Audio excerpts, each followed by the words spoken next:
Good afternoon. This is lesson week number 39, lesson or session number 3 for Wednesday the 9th of August 2017. So this is the 9th of August, Wednesday 2017, and I've just done a bonus session for those who just want to look at a combination or problem for the day. So that's what I'm doing as well. I'm probably going to keep doing it unless I get big huge complaints.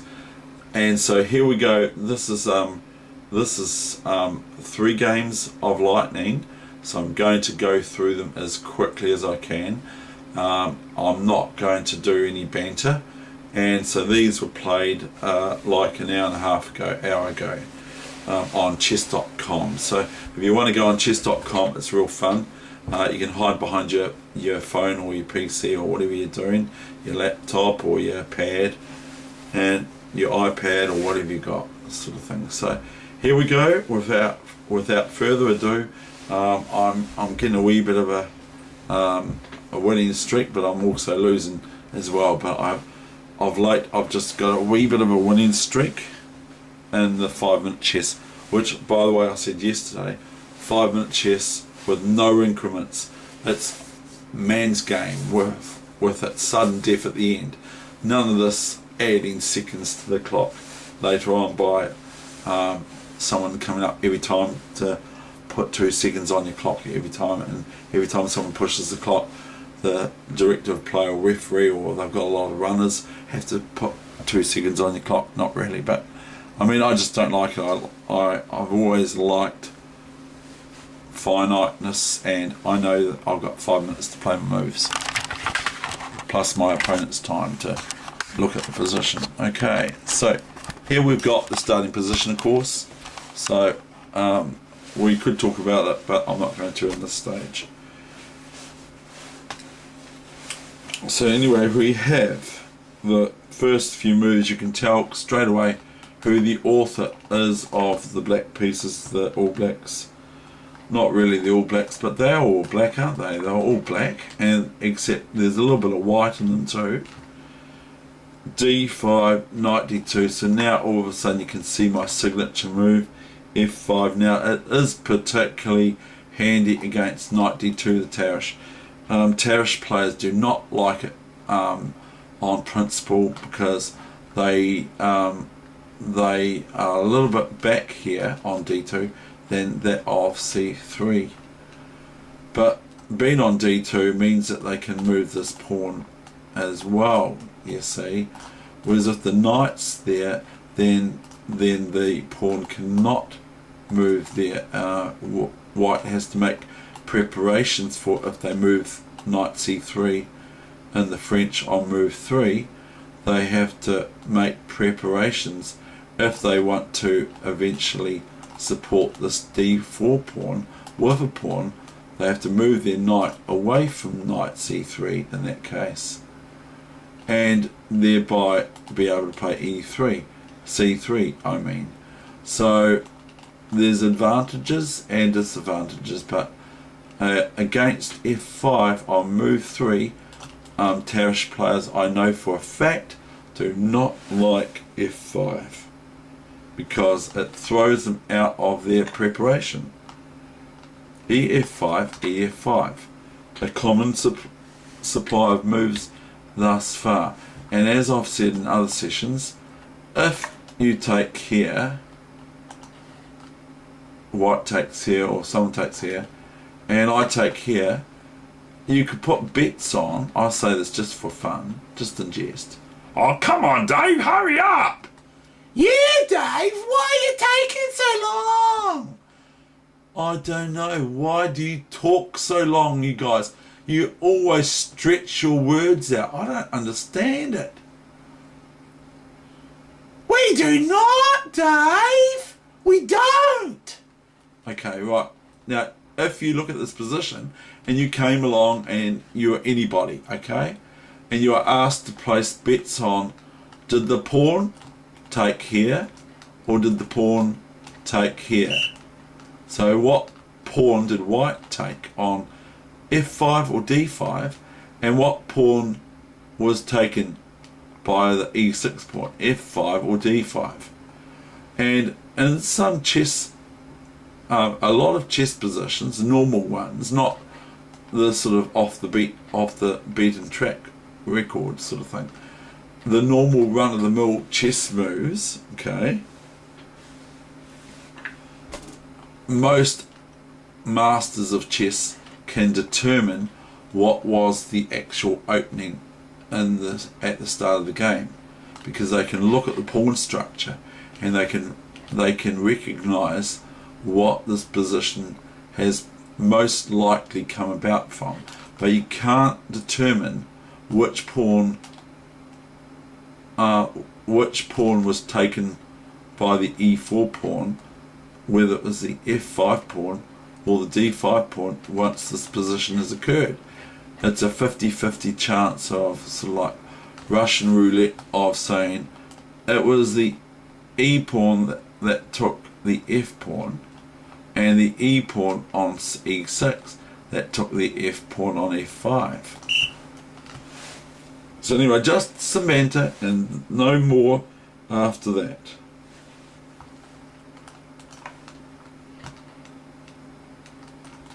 And then I get told off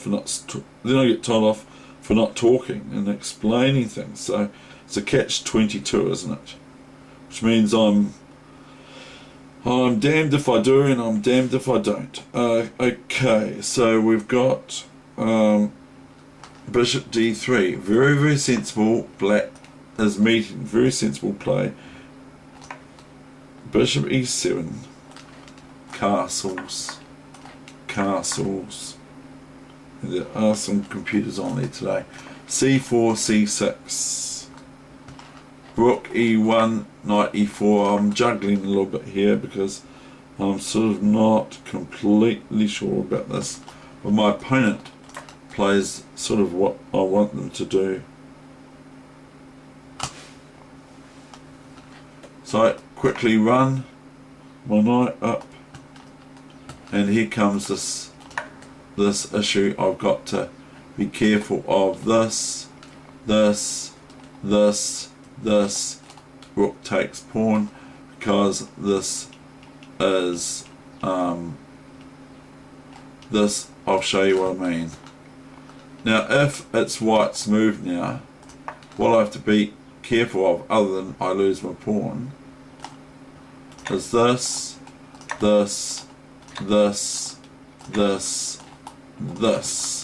because I cannot take on e4, can I?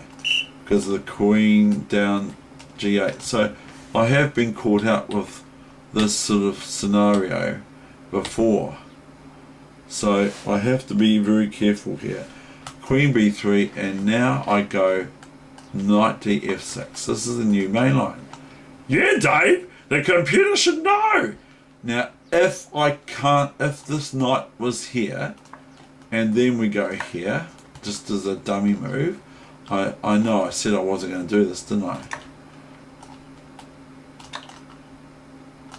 Looks like black's going to win a piece, doesn't it? Because one of these are going to go missing. Oh, I've done that wrong. Sorry. a6. Then we have this new variation. Now notice that I cannot go here. Why not, you say? I can go there, but it's not advisable, because what happens to my queen after bishop c4? I mean, do I not lose a queen for a bishop? Because I can't move this away anywhere, because it's check. Go back here, white just merely takes it, or hangs around a wee bit longer. So I've got to be careful here. But the other thing I want to show you is this. No, not that. I don't want to show that. I want to show this new variation. CD5, And now we have bishop d5 as before, similar but reiteration on it, on the fact. And 94, don't you lose a piece, duh. What a silly player white is, no.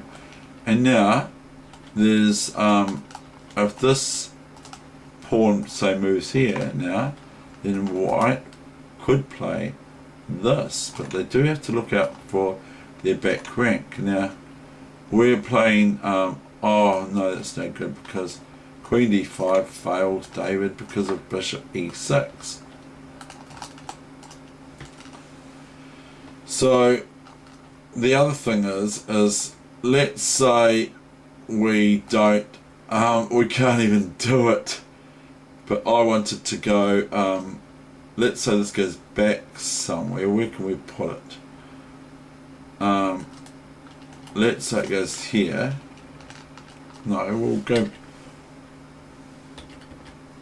and then we'll go king here, and let's say this queen goes holidaying on here. Now this is all going to be absolute rubbish, okay?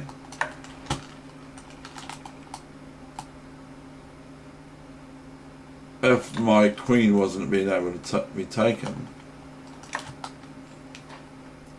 then I would be able to play this. And although white has this, I'm just clowning around. Okay, I better stop clowning around. So I'm just showing you that black has to be careful for queen b3 and knobbling things on e4 once there's an exchange on d5, then white can at times lift this and win the pawn on e4 because the rook takes. But in this case I play knight df6. So now if here, or I mean I'll go back here, cancel. Now if cd5, bishop e4, I've got the defense of the knight as well. So the rook can't take the pawn now because it's just embarrassing for white here after that move. Even though white can try to nibble this pawn, it's no good. Because I can go here, but I don't necessarily go there. It's another game, of course.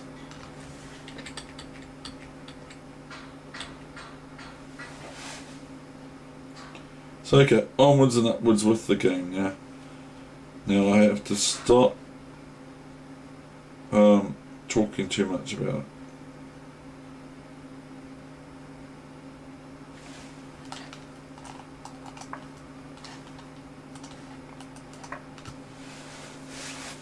So get off the diagonal, David.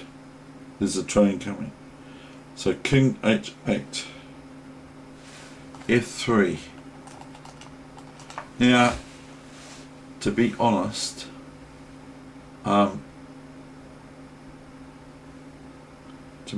here, what do I do? And so what did I do now? Have I got the position right?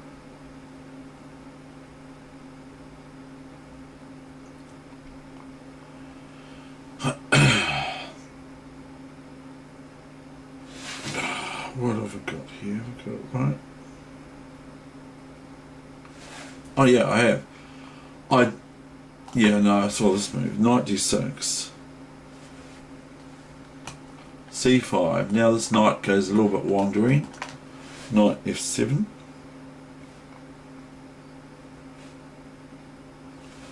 Bishop f4. Knight h5.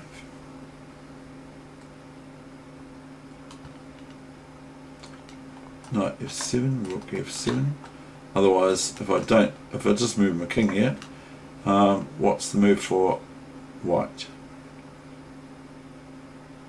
So after knight takes knight on f7, or knight f7, what does white now play?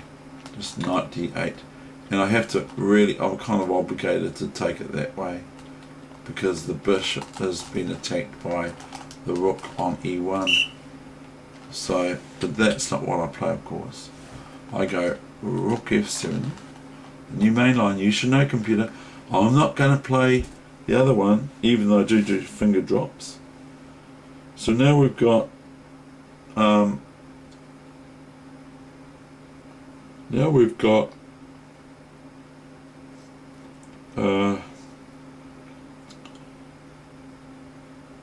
rook e, and now the bishop's attacked on f4 by my knight. And those who don't know about what I do, this is the sort of thing I do if they play bishop g3. I just go f4, etc. And then I can, yeah, so it's quite reasonable. But there are tactics before for black to meet rook e7 and queen e7 and bishop d6 before, but not in this case because the knight was on e5 for white. But once if the rook went back here, say we do the old a3 move and the rook f8, then white would have rook e7 if they wanted, and queen e7, bishop d6. And but the thing is that white would have black would have queen e3 checked, possibly, to save their rook and move it even to rook g8, sort of thing. Okay, right, I might make this a game, I don't know, I'm not sure.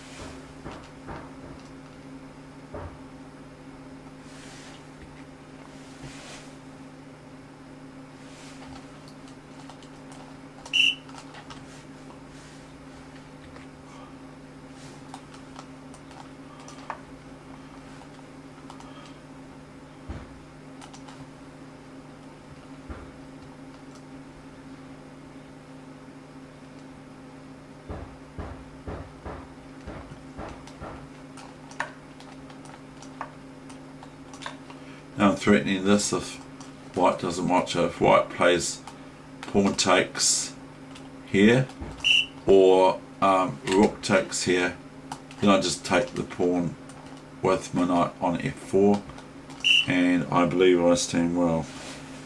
Okay, but I would have to be careful in that case of rook e4, e5, knight f4, and rook here, threatening rook check and winning my queen at least. So I would have to be careful of that.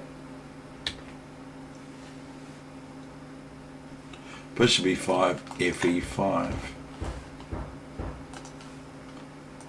bishop e6. So the rook is looking after the b pawn from the queen, and meanwhile the queen on the eastern front is bearing down on this b pawn, but it's not going to be allowed to take it as far as I'm concerned. Knight d2, knight f4, knight f3. Now comes another one of my signature moves in this line, or one of my favourite moves, is g5. Now this just black is just enjoying attacking white here. Now watch what happens if you want to. g3, knight h3. Now I thought after king g2 that I more or less have to play g4. Okay, I thought after king g2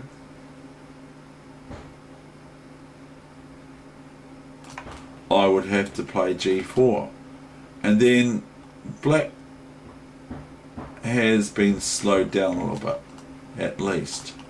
What I played was f4, and now all of a sudden this is a big threat this is a real big threat for black now. So I played f4, and notice that if the pawn takes, then I can just choose which one to do. I can go knight, a pawn here, and the bishop's defending the knight. And look at this, if knight here, okay, watch what I can do here. I can just go knight f4, even though the white knight on g5 is threatening devastation to my camp. I just go knight f4, check, and then the king goes up here, and I can almost play that move, but not really. I can almost play that move, but I just stop being so smart, just play queen g5, and if that's no good because of en passant, and mate will follow shortly, I believe, but it might not. If king here, then this is really quite sad for white. The king can only move here now. This is a double check with the rook and the knight at the same time. So then we've got this, and then the bishop can join in. I'm just playing this as I go, of course. Now the only move for the white king, or the only move for white to relieve the check, is king g3, and then I'm having a field day, aren't I? Rook f3, and soon thereafter it's sort of really resign time for white, because the next move will be either if here, then I just go rook takes queen, check, so it's check, and it's going to be checkmate soon. So the king would not go there, it would go here, but I'm not saying this is any good for white, because it isn't. It's absolutely horrible. So we've got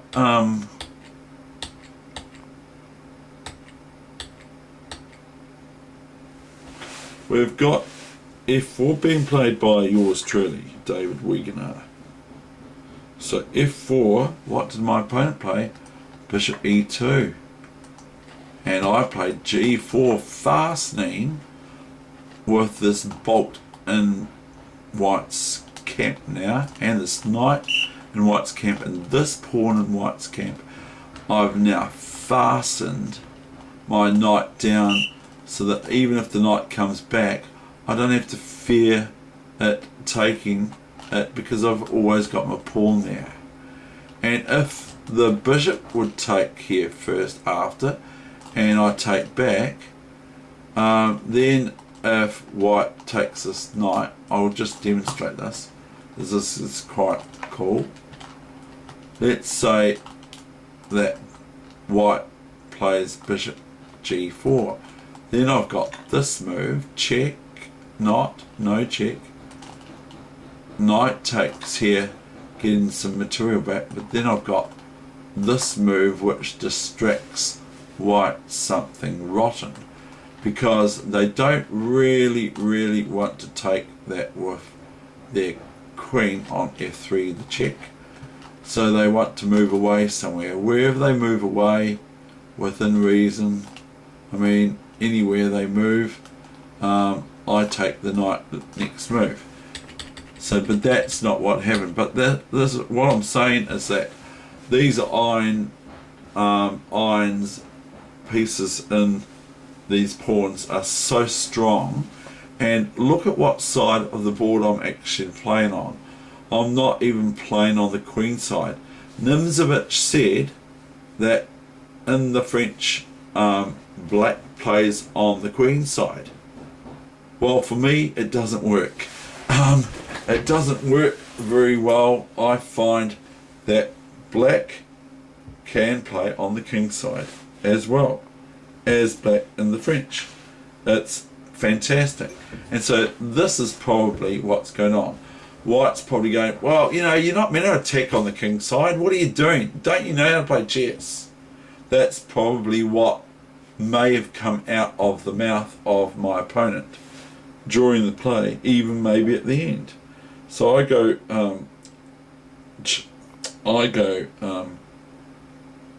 knight d2. What happened here now? So I'm threatening, just if pawn takes, I can choose between knight takes, check, or just taking this, because as I said before with check, as I said before, this knight is defended already by the bishop on e6. Once these pawns exchange on f3, my knight is still defended on h3 by this noble piece on e6, my white squared bishop. So here my opponent, I believe, went knight d2 and was probably not very happy with what's going on here. Probably wondering what is going on here. I've never ever seen pawns like this in the French. French is, and you know, like f5 and then f4 later on is a real pain. So now white relents now, because I've just gone f3 check. No, they don't. King h1, and I just take this. fe2. I don't give up here. I think this is the no, it's not.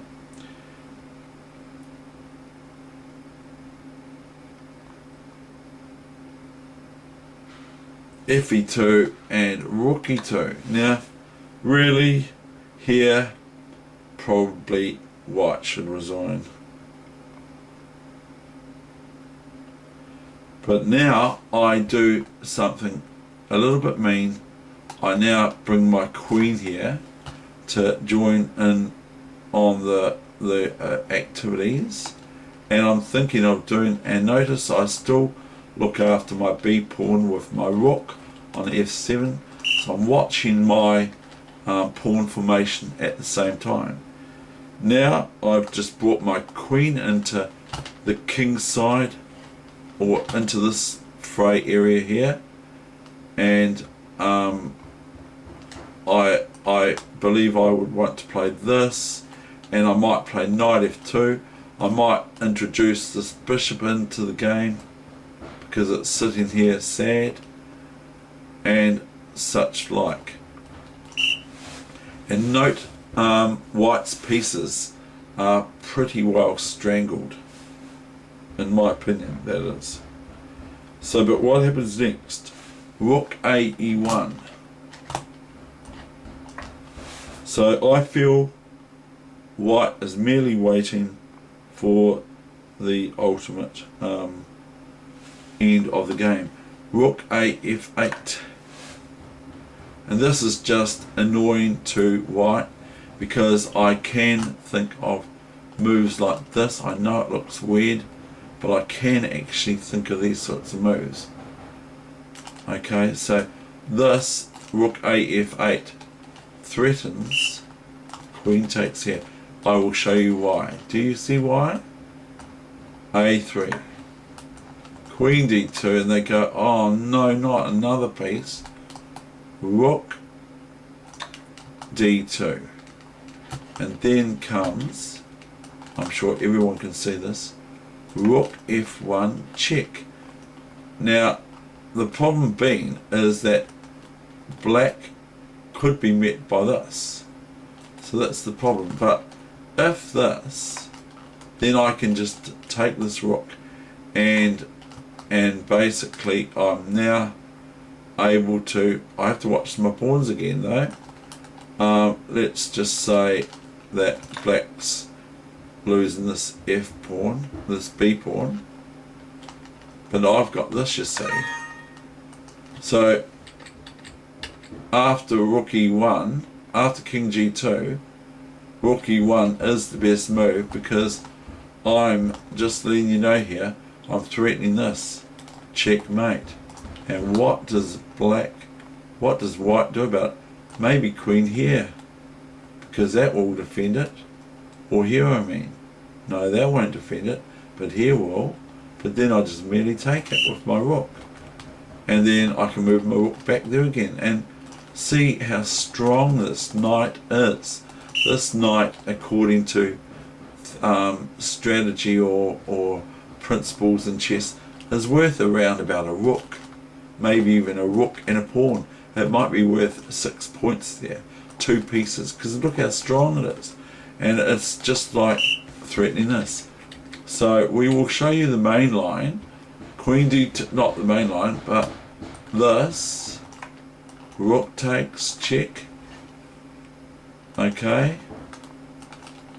Rook takes, check. And what can the white king do but king g2 or king g2? And then merely this is checkmate. So that's how powerful this knight is. Plus the pawn sitting on here supported by the bishop.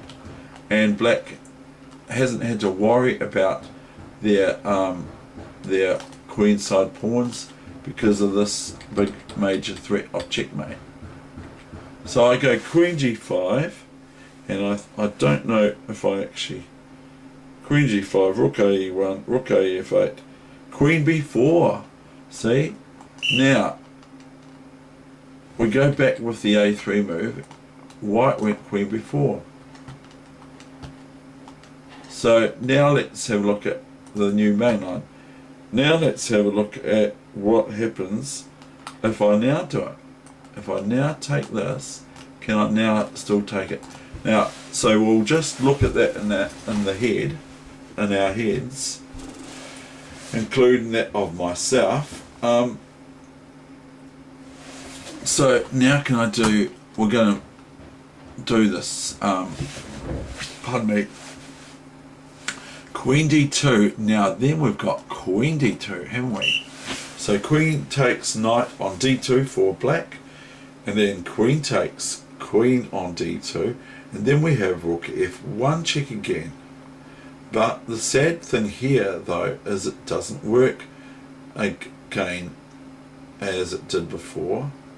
Black can still get their material back, or some of it, but really queen d2 is a bad move because the queen is now coming into a place of protecting the king side, and it also protects the rook on e1 should the other rook move away. So the queen would be actually defending the rook, whereas before the rook was on here, and then it was just rook takes rook if white resisted the hardest. Okay, so I think this is the session for the day. I've got 2 other lovely games to show. Queen g5, rook a1, rook a f8, queen b4, and knight f2. So because I saw, I think this is going to bother white something, but it didn't. White kept playing on until this, and then they now go, oh no, if king here, for example, then white would have to meet this. And the only move is knight takes, because the king can't go up here, can it? Can't take it with the king, so it takes it with the knight, and then the rook takes, checkmate. The computer doesn't lie. So I went knight e1. So if rook e2, rook e2 e1, then I can just fasten down the hatches and play this if I so wish. And then say we are met with this, we then can either take this with the rook or the queen, doesn't really matter. Black's a terrible amount of pieces up, so white rescinded or resigned or gave up, threw in the towel. Okay, so what time are we up to? I could probably do these games quickly, I don't know.